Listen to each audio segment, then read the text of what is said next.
পড়ার দরকার আছে না নাই? এই একটাই ছিল, একটাই সুপ্রিম কোর্টে কেস করেছে। যদি আরো 40টা থাকতো কেস করতো না? করতো না। আর যাকে গুজে গুজে খাওয়ালে সে কি বলছে? দিল্লি চলে যা, বমি করতে পারে। একটু বোঝো, আব্বাস সিদ্দিকী বলে যাচ্ছে, যদি ভালো লাগে লাও, আর নয় যা পারো করকে যাও। আমার ইমাম আলেম ওলামা ভাইদেরকে সম্মানের সাথে বলছি, 2,500-3,000 টাকায় বিক্রি হয়ে যাবেন না। 2,500-3,000 টাকায় বিক্রি হয়ে যাবেন না।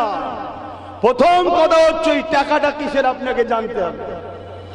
খোলাসা বলেছে কিসের টাকা? মদের টাকা, সুদের টাকা, দেহ বিক্রি করা টাকা, কিসের টাকা জানেন না। তাই অনুরোধ করে যাচ্ছি, আমার বিরোধী করবেন না।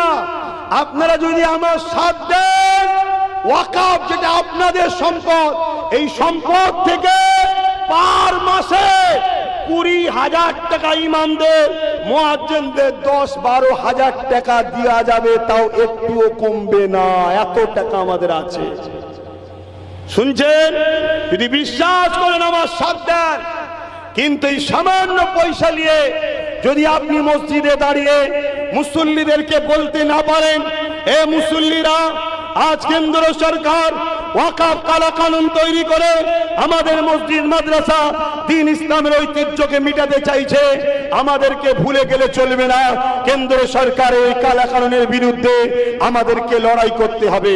পাশাপাশি রাজ্য সরকার, সে আমাদের দরদি বলে, কিন্তু আজকে তার মুখোশ খুলে গেল। সে নিজে বলছে কেন্দ্রের বিরুদ্ধে এই বাংলায় আন্দোলন করা যাবে না। মসজিদ মাদ্রাসা কবরস্থান নিয়ে, ওয়াকাফ নিয়ে যারা কথা বলবে, তারা আমার সবথেকে বড় দুশমন হবে। অতএব নামাজি মুসল্লিরা শোনো, কেন্দ্র সরকার হলো মসজিদ মাদ্রাসা ইসলামের প্রকাশ্য দুশমন, আর রাজ্য সরকার হলো আমাদের সামনে ঘুমটা দিয়ে ইসলামের ভেতরে ভেতরে বন্ধু সেজে মুনাফিক দুশমন।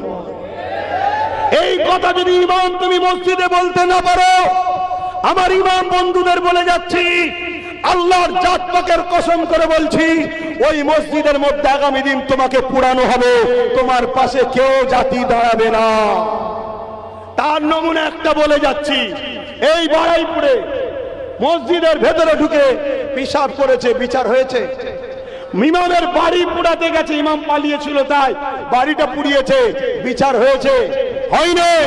উপরন্তু এই বাংলায় তোমার জেলার একজন রয়েছে, দিন রাত মুসলমানদেরকে টার্গেট করে কথা বলবে, তাকে পাহারা দিবার জন্য 100-200 করে পুলিশ দেওয়া হচ্ছে, যাতে করে তার ক্ষতি না হয়, সে যেন বেশি বেশি করে মুসলমানদের